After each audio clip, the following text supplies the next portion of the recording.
We'll start the recording. Genesis 1. Take your Bibles, Genesis 1. That's simple enough. First book of the Bible, first chapter of the Bible, first page, first verses, all that stuff. Look at Genesis 1:1. It says, "In the beginning God created the heaven and the earth. And the earth was without form and void, and darkness was upon the face of the deep. And the Spirit of God moved upon the face of the waters. And God said, Let there be light. And there was light. And God saw the light that it was good, and God divided the light from the darkness. And God called the light day, and the darkness he called night, and the evening and the morning were the first day." And God's going to go a little bit further here. If you look down at verse 10. "And God called the dry land earth, and the gathering together of the waters called he seas. And God saw that it was good." I want you to take note of that right there. God saw that it was good. We're going to talk about that tonight. Now I want you to look over at verse 12. Verse 12. "And the earth brought forth grass, and herb yielding seed after his kind, and the tree yielding fruit whose seed was in itself after his kind. And God saw that it was good." Verse number 18. And he's talking about the firmament now, verse 17, "And to rule over the day and over the night, and to divide the light from the darkness. And God saw that it was good." Take your Bibles, look at verse 21. Verse 21. "And God said, Let the earth bring forth the living creature after his kind, cattle and creeping thing, and beast of the earth after his kind. And it was so." Okay, look over. That was verse 21. Look at that was verse 24. Verse 21, look at the end of verse 21 here. "Every winged fowl after his kind, and God saw that it was good." Now we look at verse 25. "And God made the beasts of the earth after his kind, and cattle after their kind, and everything that creepeth upon the earth after his kind. And God saw that it was good." Let's finish with verse 31. "And God saw everything that he had made, and behold, it was very good. And the evening and the morning were the sixth day." Here's the deal. Talking about separation. Okay, we have a theme verse in the book of Titus on separation, about peculiarness. You know how God has us, we're his peculiar people. He's separated us, he's called us, he said, "You're different, I want you to be different." I want you to notice something here. We're going to do tonight about God's way and God's time. I originally wrote this down and said we're just going to call this "Timing is Everything." But I found that there's more than just timing. There's also God's way and God's time. So I want to look at this, and I want you to understand this here, because we're talking about separation. This could really break it down really simple for you. You say, "I don't know if I should do this," or "I don't know if I should maybe not do this." Here's some things I want you to run by. Okay? There's only 2 points tonight. Really simple 2-pointer on timing. God's way and God's timing. Take your Bibles, Ecclesiastes chapter 3. Ecclesiastes chapter 3. It's right after Psalm and Proverbs. Psalm, Proverbs, Ecclesiastes. Look at chapter number 3. Very familiar. Everybody's heard this before. And I wouldn't be surprised if you already know Ecclesiastes chapter 3. "To everything there is a season, and a time to every purpose under the heaven. A time to be born, and a time to die. A time to plant, and a time to pluck up that which is planted. A time to kill, and a time to heal. A time to break down, and a time to build up. A time to weep, and a time to laugh. A time to mourn, and a time to dance. A time to cast away stones, and a time to gather stones together. A time to embrace, and a time to refrain from embracing. A time to get, and a time to lose. A time to keep, and a time to cast away. A time to rend, and a time to sow. A time to keep silence, and a time to speak." Verse 8, a time to love and a time to hate, a time of war and a time of peace. All this stuff here. Here we have in Ecclesiastes. Solomon wrote this, by the way, and he said there's a time for everything. Now here's the deal. I want you to see God's ways and God's timing. What did he say when he was making the earth? He made something, then he said, "That is good." Then he made something else, and he said, "That's good too." Then he went on further, he made some more things, made some stuff, and he said, "Hey, you know what? That is good." What did God make that was bad? Nothing. What did he make that wasn't perfect? Nothing. Everything he made was perfect in his way and in his time. When he built it, when he formed it, the way he formed it, it was good, it was perfect. You did not see him at the end of chapter 1 of Genesis say, "And God saw everything he had made, and behold, most of it was good, but some of it was sinful." No, everything he made was good. So with that being said, what's this have to do with separation? This has everything to do with separation. In fact, this could act as a foundation for the rest of our study. See, I want to talk about music in the coming weeks. Music's probably going to take me at least 2 or 3 weeks to get through just the different concepts of music. It's more than just you think. It's not just don't do this, this, this, this, and this, and this, and listen to this, this, and this. That would be easy if I gave you that. But that's not going to give you a foundation of why you shouldn't and why you should listen to certain kinds of music. This will give you a foundation. Separation as far as music goes. Okay? Look at this. Separation as far as marriage goes. Separation as far as dating. Separation as far as all of that stuff. Well, what does timing have to do with this? Timing has everything to do with this. See, God's way is perfect. And God's timing is perfect. Okay? So anything you do out of God's way and out of His timing is no longer perfect. I had somebody say to me recently that there are certain instruments that are good and certain instruments that are bad. I don't believe that. Not necessarily. I don't believe there's any instruments that are bad. I believe every note that you could hit on every instrument is good. I believe every voice, or every note that you could hit with your voice at every range is a good note. I don't believe there's good notes and bad notes. I don't believe that there's good keys on the piano and bad keys on the piano. The key of C is as good as the key of D minor, okay? As far as I'm concerned, when God made the sounds, He made them all perfect. When God made notes, He made them all perfect. So every instrument, they don't make anything special. They're all making the same exact sounds. Okay? A trumpet that's in B flat could only make sounds that are in B flat. But a piano could also make B flat. Okay? And a banjo. Okay? I like to play the banjo. My banjo's tuned to the key of G. Okay? G is good. C is good. The alphabet A through G, that's what you have in music. Every single one of those notes is good. So you say, well, how do you say that some music is bad then? That's where the timing comes in. Listen, everything God made was good. Everything to do with music God made was good. All these sounds are good, but if you take them out of the proper timing and you start putting it here and putting it there and making all this stuff happen, I'll tell you what, the main driving beat of most rock and roll songs and most popular songs of today has a certain beat. If I played it for you, you would understand it. You would know it, but it's a certain beat. It's the same kind of drum beat that a lot of, folks over the years have made. Uncivilized type, savage type people have been able to make this beat on drums. Okay? Okay, Brother Eric, are drums evil? No. No, you can't take a drum and say that's evil. Now, a lot of songs don't know how to use drums. A lot of musicians don't know how to use drums, and they're actually making a lot of mess with their drums. See, we'll talk about music, but one of the things about drum sets is a lot of the music of today, the beat that they make is the complete opposite of the human heartbeat. The beat that they make is the complete opposite. So what that does is it actually makes your body uncomfortable. It literally makes your body uncomfortable. So you're listening to this music, and you might just listen to it in your mind and think it's good, but your body is actually developing a depression and a disdain toward that music. They did a test years ago where they got plants that were in a greenhouse, and they put the plants next to classical music. They played classical music for the plants on a radio, and those plants grew close to the radio. They actually sprouted up, they were really big, and they were wrapping around, their vines were wrapping around the radio, getting close to the... They say if you play classical music to plants, they'll grow bigger. Well, they did that test to see if that worked.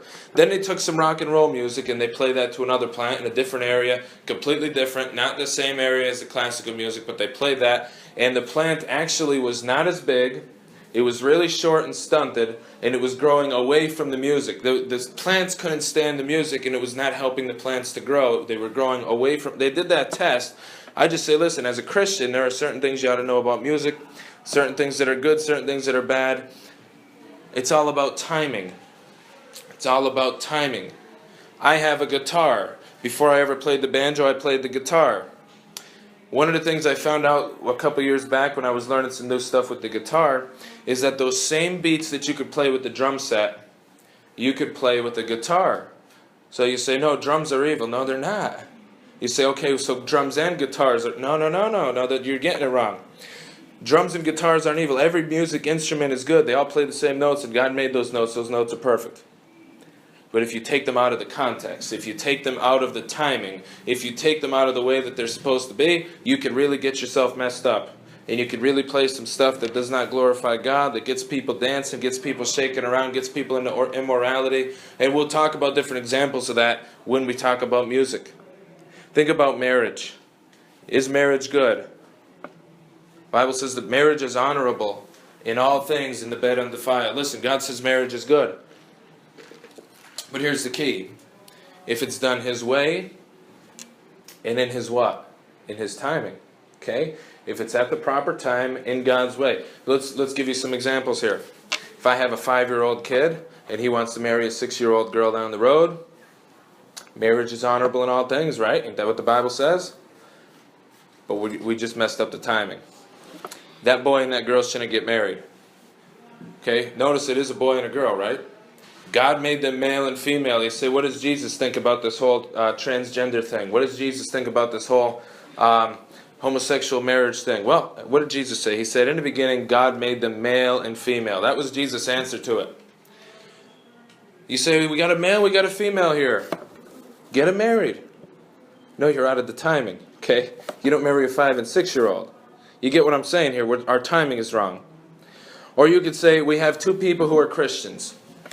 These 2 people, they love the Lord, they go to church, they read their Bibles, they're way in deep with God, they have a close walk with God, they have a good relationship with God. Could these 2 people get married? You say these people, they have standards, they're really high standards, they're going to keep themselves pure, they're not going to kiss or nothing until the marriage altar, all these things, and you give me all these things, and then at the end you say, but they're both men. Should they get married? Well, no, they shouldn't. You say, but they got this right and they got this right. Yeah, but they're 2 men. That's not God's way. Look back at the beginning and you'll see Jesus said God made them male and female. So things have to be done in God's way and they have to be done with God's timing. Listen, everything He made is perfect. Things are good if they're done His way in His time. You say, is it wrong to play with toys?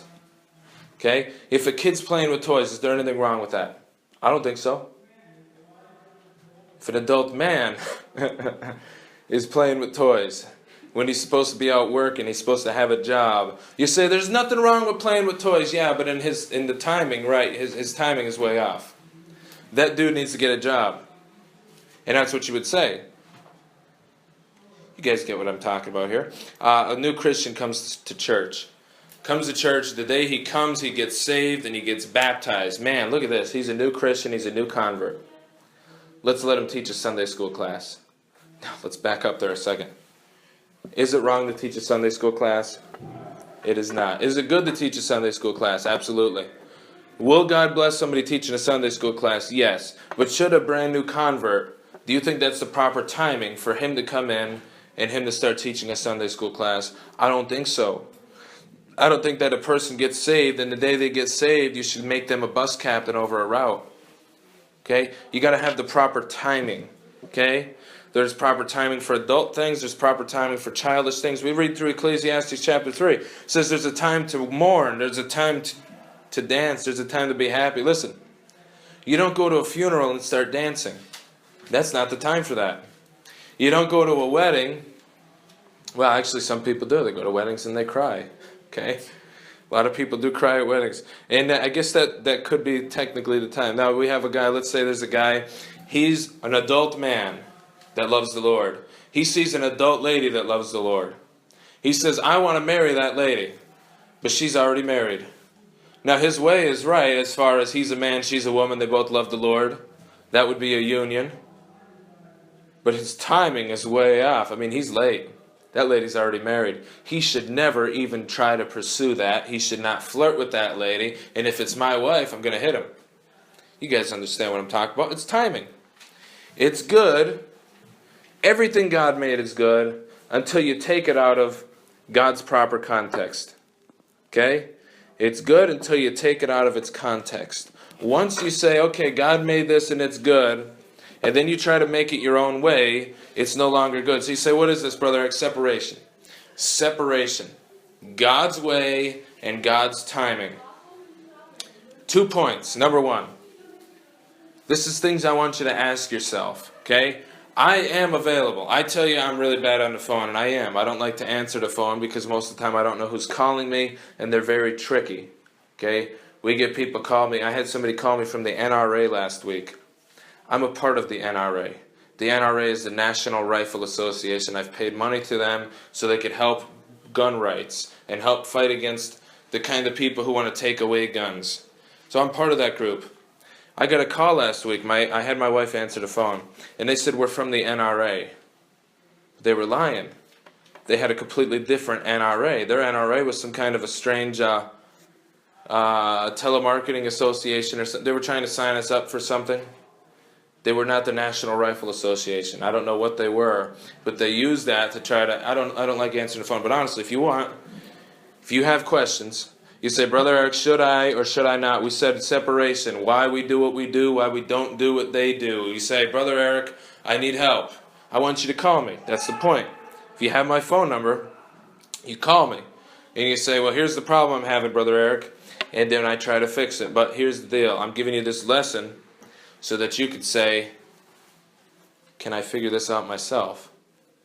Brother Eric won't always answer the phone. Pastor Bloom won't always answer the phone. You won't always be able to get in contact with a godly person, but you always got contact with God, and you could always apply these same principles to your life. Here's number one. Ask yourself, is this how God intended it? Look at what you're facing. We're going to talk about dating. We're going to talk about music. We're going to talk about how you dress, how you shouldn't dress, all that stuff we're going to go over. Ask yourself, is this how God intended it? Think about dating. I had a guy that was a friend of mine. He worked at the mall with me. He was not a fundamental Baptist like I am. Okay? He came to the church one time. He was working security. I invited him out to church. He came out to church. He prayed to receive Christ. Don't remember if he got baptized, became a member or not. I don't think he did. But he got saved, But he would always ask me, because I had a lot of wisdom, he would always ask me different things. He had all these different questions. He had a girlfriend at the time, and he was asking me about dating. He was asking me what I think about dating. What should I do? How should I pursue this? What should I do next? And I told him, I said, listen, hold on. I just want you to understand who you're asking. I said, I'm extremely old-fashioned, and I'm going to tell you things you're going to scratch your head and say, what are you talking about? I said, just before I answer any of your questions, please understand I'm a Bible man. Everything I believe is from the Bible. I believe certain principles from the Bible. And before you ask me about dating, just understand that what I'm going to tell you, you're just going to be like shocked that I told you that. I'm going to tell you things like, no, you shouldn't be making out with her. I'm going to tell you that, and I just gave him a whole bunch of things. He still asked me questions anyway. He was really good about it. I was able to give him some pointers, give him some ideas. But ask yourself, dating. Is this how God intended it? How did God intend dating? Well, you don't see dating in the Bible. You don't. We have perverted it today, where 11-year-olds are dating 11-year-olds, 10-year-olds are dating 10-year-olds. Everybody's walking around in school saying, this is my boyfriend. Nope, I dumped him. Now I got this boyfriend. Girls walking around doing that. Boys walking around saying, I dated her and her and her and her. They don't know what dating is. They think if they go up to somebody and say, will you go out with me? And they say yes, that means that they're dating. They think that means after that, I could go and dump them to find somebody better. We were dating. We were a thing. You weren't a thing. You're a couple of kids that asked a stupid question and you think you're married, but you're not. It's a game. It's a big dumb game. Look at it and say, hey, is this what God intended? Well, we don't see dating in the Bible. So you say, what is it? Marriage. Okay, so should I just go get married? No, you're 10 years old, 11 years old, 12 years old. No, you shouldn't get married. That's out of God's timing. Okay? But number one is not about God's timing. Is this how God intended it? Think about dating. What did God want us to do? He wants us to get married. So when do you get married? When you're old enough to get married, when you're mature enough to get married, when you're walking with God and they're walking with God and it just works out that this is God's will. If you are 12 years old, you're probably not ready to get married. Okay? So we'll move on. How about music? Think about music. Now I told you, I'm going to give you a whole couple weeks about music. But if you're listening to a song, and I remember asking Brother Mark questions when I was first saved about music. I want you to understand I was a music guy. Okay? I had electric guitars. I was into music. Even after I got saved, the day I got saved, I got rid of music I listened to. but I still played it on the guitars. And I taught others about how to play certain songs, on rock and roll songs on the guitar. And I was into that stuff. You say, well, what's wrong? Well, I asked Brother Mark, I asked Brother Joe, I went to all these different men, and I would say, what's wrong with this song? How about this one? And they would give me some different ideas. Listen, think about this. Is this how God intended music? Go all through the Bible, you're going to find music. The first music that you see in the Bible was when God created the heavens and the earth. I believe it's in the book of Job. It actually says that the sons of God sang together. Talking about the angels. While God was creating the earth, the angels were there using music to do what? Praise God. So there was the first time you see music. Other times you see music, and I tell you, we're going to go over weeks of this. You see music that's used bad, okay? You see music that's used to have people bow down to idols. You see music that's got dancing around it and nakedness around it. In Egypt, when they were dancing around the calf and they were doing all that crazy stuff, you know? And you see some bad things and you say, well, what's the concept here? Well, they took it out of God's timing. They took it out of God's way. And because they did that, that's not how God intended. How about entertainment? You say, Brother Eric, is this show bad? Is this show bad? Is this show bad? What's wrong with this movie? How about that movie? Well, let's go back to this. Is this how God intended it? God's ways. Listen. God's ways and God's timing. Use that and apply it. You say, I don't find movies in the Bible. You're right. You won't find movies in the Bible. But you will find Psalm 101:3. I will set no wicked thing before mine eyes. I hate the work of them that turn aside. It shall not cleave to me. Listen, there are principles in the Bible about things you ought to watch and things you shouldn't watch. You say, how about this? Well, is this how God intended it? Is this what God intended you to do with it? And then number two, we said number one, ask yourself, is this how God intended it? We're talking about separation here. We're talking about God's timing. Talking about God's ways. Okay? So number two, is this God's timing? You could take all those same things and you could apply those same things. Listen, it's a really simple message, but this is a foundation for several other things to come. Timing in music, right? Timing in dating. All this. God's timing.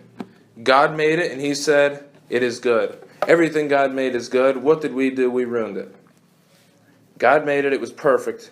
We took it out of the way God made it, and we ruined it. If I were to invent something, let's say, for instance, I invented the wheel, and we all know that's not true. But I invented the wheel, and I went and I showed it off, and I said, this is what the wheel's for. You take it here, you attach it to an axle. You put another one on the other side of the axle. You put some kind of vehicle on it. If you have 4 of these things and you push something, it's just easier to push it. Or hey, if you make a car, look at this. Look at what the wheel does. And a Neanderthal, that's not a real person, by the way. Neanderthals are what they say, cavemen type of thing. There were no cavemen, except for Osama bin Laden was a caveman. He was living in a cave, Some idiot comes by, and he grabs the wheel that I just invented. And he takes it and he says, wow, this is fantastic. I'm going to use this to hit people. And he takes that wheel and he begins hitting. Now, what did he do? He took what I made. He took what I had invented. And he's now using it for a purpose that it wasn't used for. That's not what I made that for. Now, we all know I didn't invent the wheel, but you can apply that to anything. Okay? Well, that's a nice pogo stick there. That's there. The intention of that is to jump. And to have fun jump. Well, let me take that pogo stick. And I'm going to use this as a parachute. I'm going to jump off things and catch. No, that's not what that's used for. You see what I'm saying here? It's some kind of weird illustrations, but at the same time, this is what we do with God's ways. We say, hey, I like that marriage you invented there, God. I want to take that and I want to get married to this animal. You say, we don't marry animals. Not yet. Not yet. You say, that's weird. Yeah, we say that's weird, but they're actually teaching in colleges now that that's not so weird. They're actually teaching in colleges now that if a man is attracted to a little boy, instead of saying that there's something wrong with that man, they're saying that's natural. They're saying those are natural feelings, and that man should not be in trouble for that. In fact, this is what they're pushing in actual colleges now. So don't be surprised if a few years down the road you have people saying, I should be able to marry this and this and this. Well, hold on. Let's go back to points 1 and 2. Is this how God intended it? Is this God's timing? Obviously, with that one, that's not how God intended it. That's not what He meant with marriage, okay? You could apply this to everything in your life. I could give you examples all night. We're going to end right there, though. God's timing, God's way.